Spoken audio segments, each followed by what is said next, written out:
What is enlightenment? Any text designed to provide foundational material for understanding the Scottish Rite would not be complete if it did not include some thoughts on the subject of enlightenment. What is enlightenment? How is enlightenment significant to understanding Masonry? What is the meaning of enlightenment in the context of Masonic history and philosophy? There are indeed two meanings of enlightenment in the overall rubric, which is Freemasonry. There is the societal meaning of enlightenment, which, as previously mentioned, refers to an era of history encompassing the 17th and 18th centuries, into which Freemasonry, as a social institution, was born.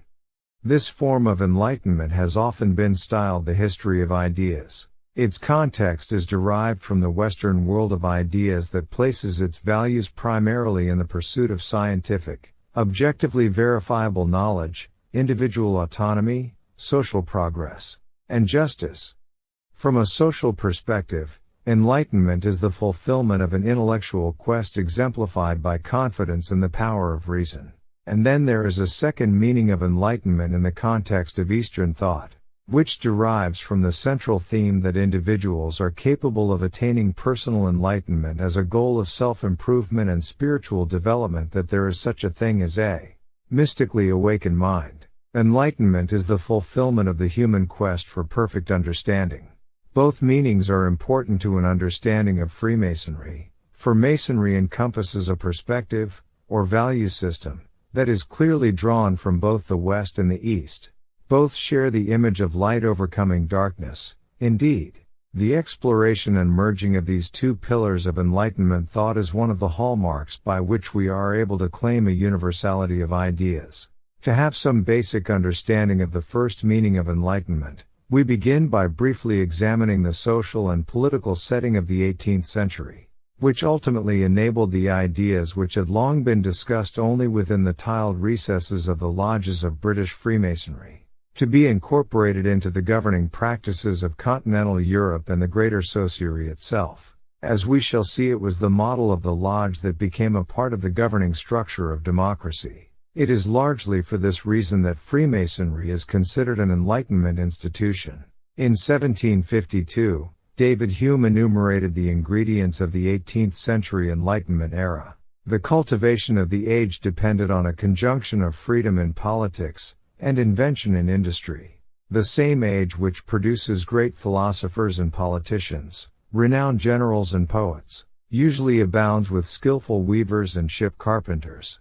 We cannot reasonably expect that a piece of woolen cloth will be brought to perfection in a nation which is ignorant of astronomy, or where ethics are neglected. The spirit of the age affects all the arts, and the minds of men, being once roused from their lethargy and put into fermentation, turn themselves on all sides, and carry improvements into every art and science. With refinement comes sociability, and both export their benefits to public life. Thus, industry, knowledge, and humanity are linked together by an indissoluble chain. The advancement of knowledge meant the advancement of reason. Rationality and rationalistic philosophies of life was a characteristic product of the time. Philosophers were agreeing that if one had thoughts about the social order, these might as well be reasonable thoughts. It was a time when old rules were questioned and changed for the sake of reason. The assumptions that had prevailed throughout the Middle Ages were challenged. Could traditional authority be trusted? Could societal progress be guaranteed without respect for human dignity? Was the advancement of knowledge possible without freedom of will? It was a time for questioning the freedom of choice in human relationships. For instance, a father's power over his children and the husband's power over his wife declined dramatically. The patriarchal family, which was the pattern of the 17th century, gave way to the nuclear family, one that could enjoy intimacy and equality. Young girls could choose their partners. It became contemptible to force girls into an uncongenial connection for the sake of parental prestige or profit. The choice of a husband or wife concerned the happiness of the young couple themselves, rather than their parents. This was a revolutionary idea. Like many other elements of society, the age marked a time when the world of the family was changing in the direction of freedom. The essence of the Enlightenment was that such change was possible largely because freedom became safeguarded by reason. Rational love, This idea that a sober and well-considered mutual esteem existed between man and woman was elevated to a social ideal. In such an atmosphere, women and children secured new respect and new rights. Children were discovered as human beings in their own right. This was a stunning idea. During the Middle Ages, adults had treated children as toys, strange animals, or small grown-ups. The precise age of the child was not known, and, if known, it was irrelevant. Children mattered not so much in the family, but in the economy as labor, and in law, as links to family succession. Before the Enlightenment period, children were seen only as property, and their deaths were felt in very much the same way as one's cow might die. By the 18th century, it became shocking for a child to die. In fact, all segments of society benefited from the new humanity of the Enlightenment. It became less fashionable to make victims than to aid them. Even the laboring poor came to be regarded as human beings. While there were still tyrannies and prejudices, these produced no new persecutors or martyrs. Since humanitarians were convinced that knowledge produced humanity, they began to take instances of callousness as evidence not of innate cruelty, but of surviving ignorance. It was hard to think of the men of the 18th century as being anything but optimists. Leading philosophers began seeing the advantages of the good of humanity over the interests of country. In fact, all over the West, in London as in Philadelphia, philosophers joined articulate businessmen in commending activity and in postponing immediate gratification for the sake of some higher and more enduring satisfaction.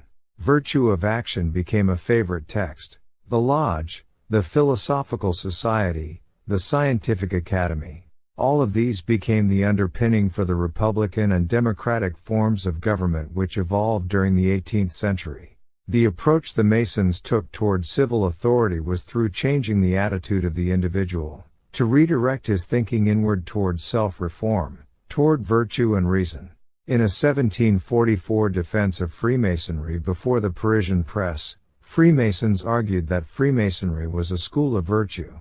Masonic leaders publicly stated that the real work of the Freemason should mean that in his presence, everything changes, all things in the universe are renewed and reformed, order is established, the rule and measure of things is understood, duty is followed, reason listened to, wisdom comprehended, and mortals, without changing their essence, could appear as new men.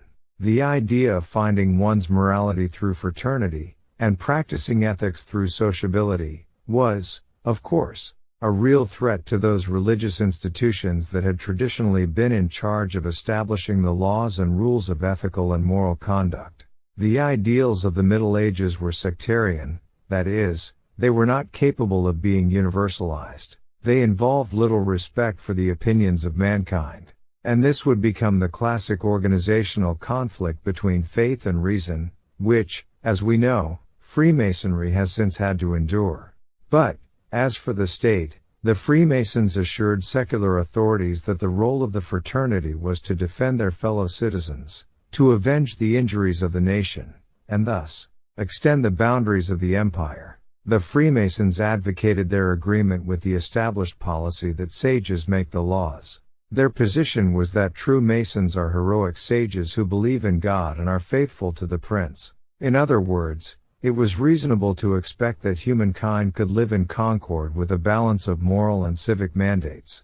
And central to this Masonic identity was the belief that merit, and not birth, formed the foundation for social and political order. Because of their ties to the aristocracy, the Masons were able to mirror the old order of things, while creating a form of civil society that would ultimately replace it. Margaret Jacobs, in her important 1991 work which looked at Freemasonry and politics in 18th century Europe, stated that the constitutional principles and legislative assemblies of 1789 had their foundation and form in the practices and ideals of the Masonic lodges. Drive. Jacobs suggested that modern civil society was invented during the Enlightenment in these assemblies of sociability, and Freemasonry was the most aggressively civic of all. The European lodges had been organized around British constitutional principles, around elections, majority rule, and representative government.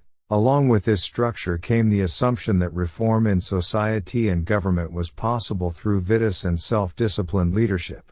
The cultivation of virtue and reason, as practiced in the lodges, was presumed to have meaning for civil society as a whole, and this theme became the spirit of the Enlightenment. In addition, the 18th century became known as the century of philosophy. Instead of confining philosophy within the limits of a doctrinal structure, instead of tying it to unchallengeable ideas and deductions from those ideas, the Enlightenment wanted philosophy to move more freely by questioning, examination, and foresight, and through this immanent activity to discover the fundamental form of reality, that is, the form of all natural and spiritual being. The philosophical ideal of the Enlightenment was to educate the masses, and to focus its instruction on prejudices and barbarities, in particular the wrongness of political and religious tyranny. The role of the Enlightenment philosopher was to spread knowledge and set up a public standard of truth. Its principles were above board, freely accessible to all men, and not dependent upon only some revealed truth monopolized by a chosen race, class, or church. In this context, philosophy was no longer separated from science, history, jurisprudence, and politics. It was the atmosphere in which all these things could exist and be effective together. Philosophy was no longer the isolated substance of the intellect, but was able to present its intellect in the character of its investigations and its cognitive methods. Accordingly, all the philosophical problems, which were inherited by the 18th century, moved into new positions and underwent changes in meanings.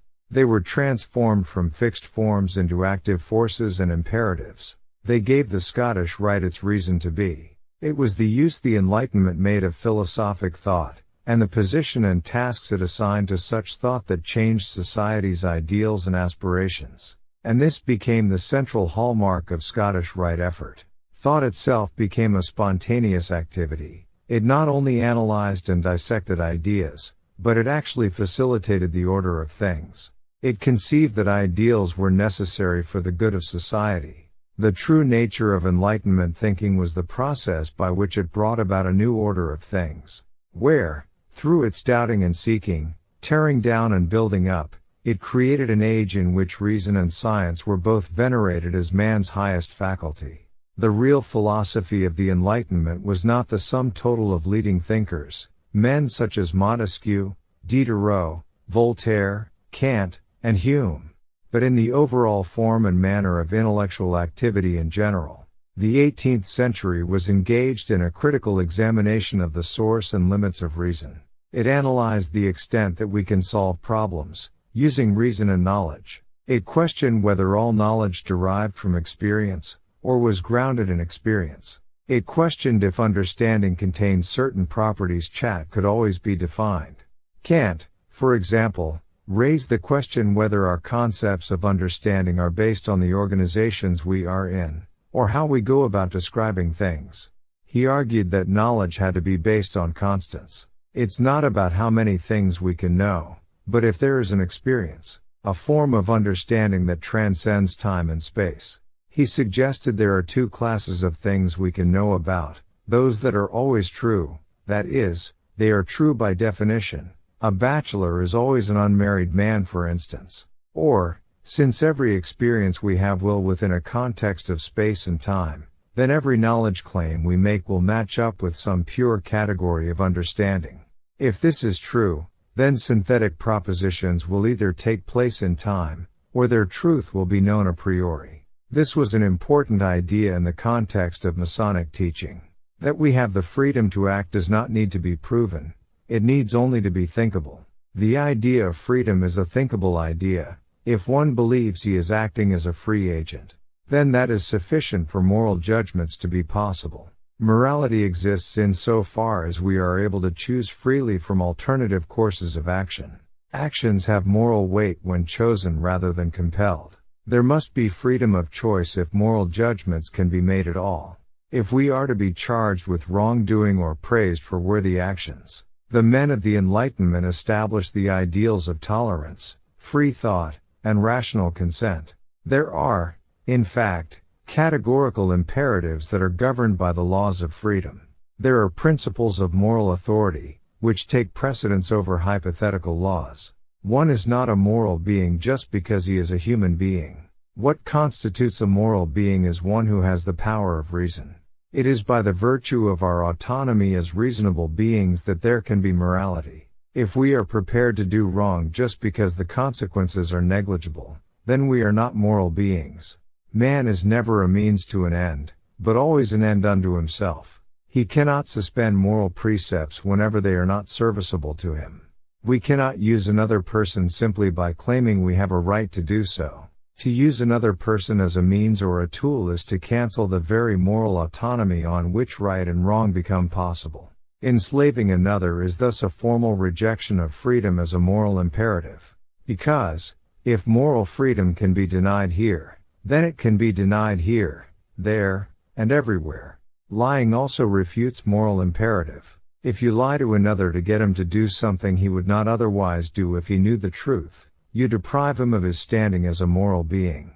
You can never justify something on moral grounds just because it makes you feel good, or makes you happy. Kant's moral theories tried to save us from conditional morality, and gave the Scottish Rite the basis for its focus on the study of principles and situational ethics. We work from the Enlightenment understanding that the power of reason is not just the sum of facts and ideas that have always been with us, but that reason is an acquisition. It is not an inheritance. The mind is not a treasury where all truth is stored, but rather the intellectual force, which guides the discovery and determination of truth. Thus, truth is a quest in which knowledge and principles and ideas become an energy or force, which can be fully comprehensible to the individual and his society. This conviction led to Lessing's famous saying that the real power of reason is to be found not in the possession, but in the acquisition, of truth. The age of the Enlightenment did more than any other century of Western history to combat the powers that encourage ignorance, bigotry, and tyranny, and to give men a better world to live in.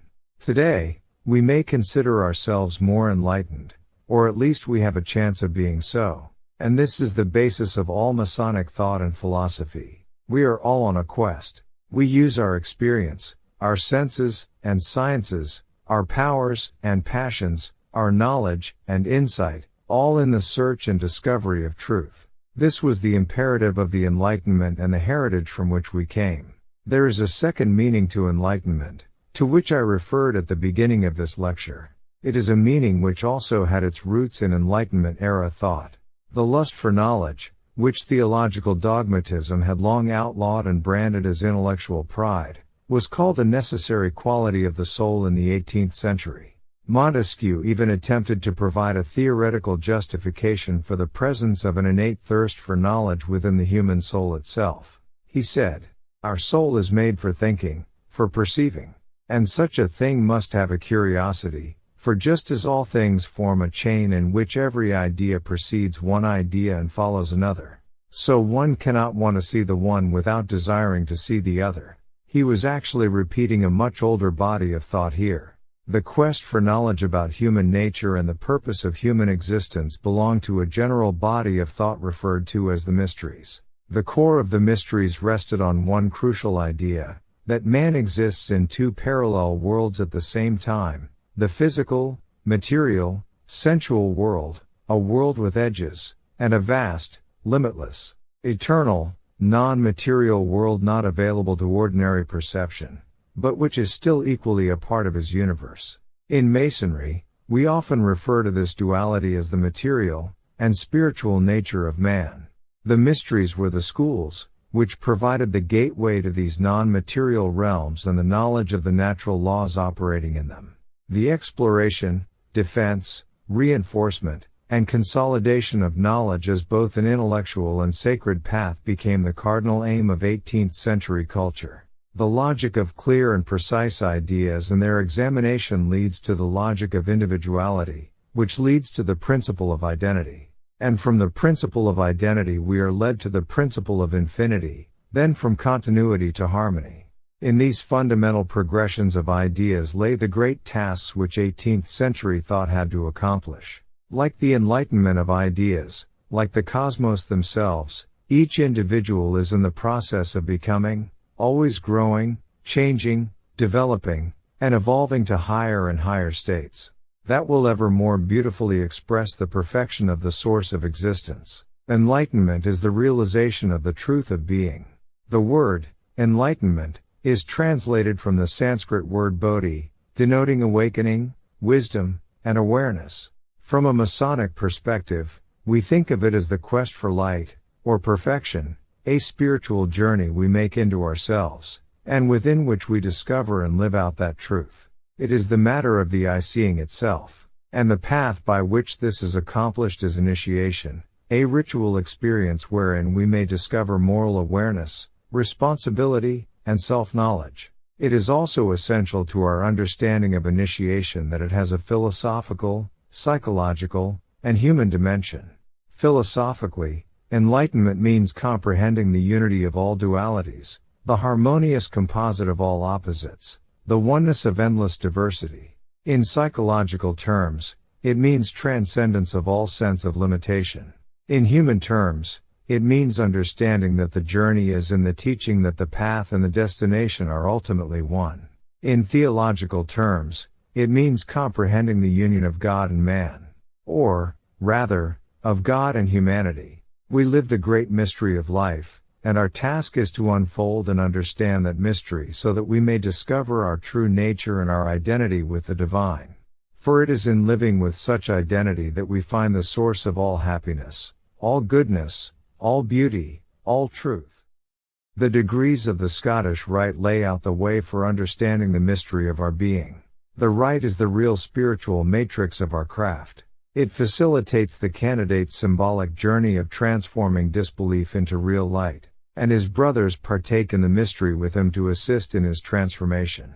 We need also to understand that enlightenment is ineffable. It can't be described. It is beyond words, images, and concepts. It cannot be grasped by intellect, logic, or analysis. It has to be experienced to be known.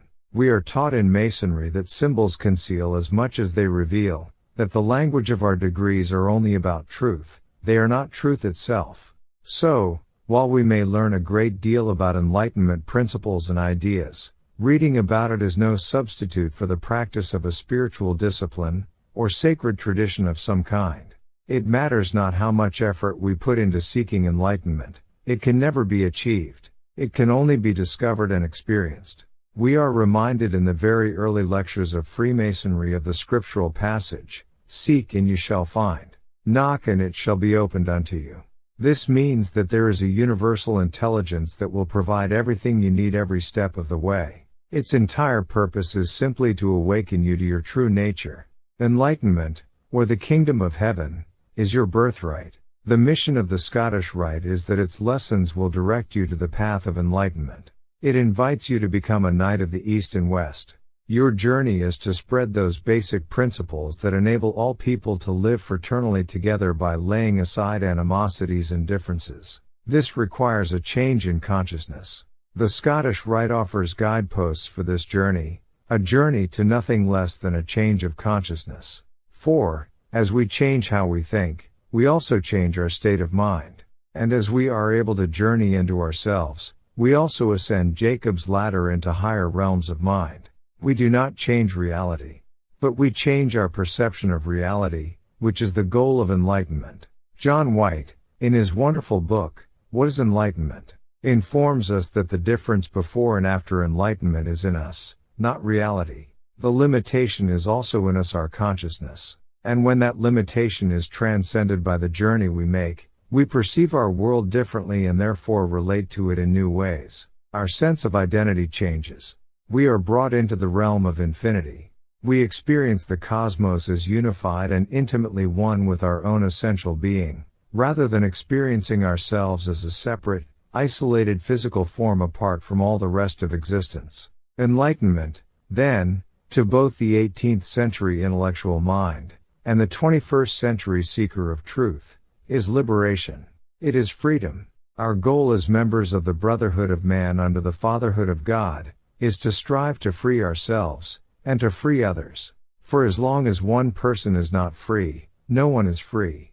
Therefore, We must become one with each other. This is our great work in the Scottish Rite.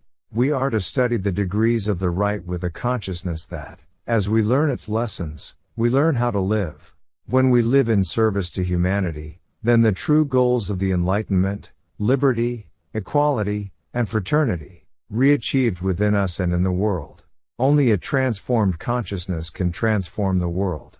This is the lofty ambition of Scottish Rite Masonry. Excerpt from The Journey of the Alu to Enlightenment.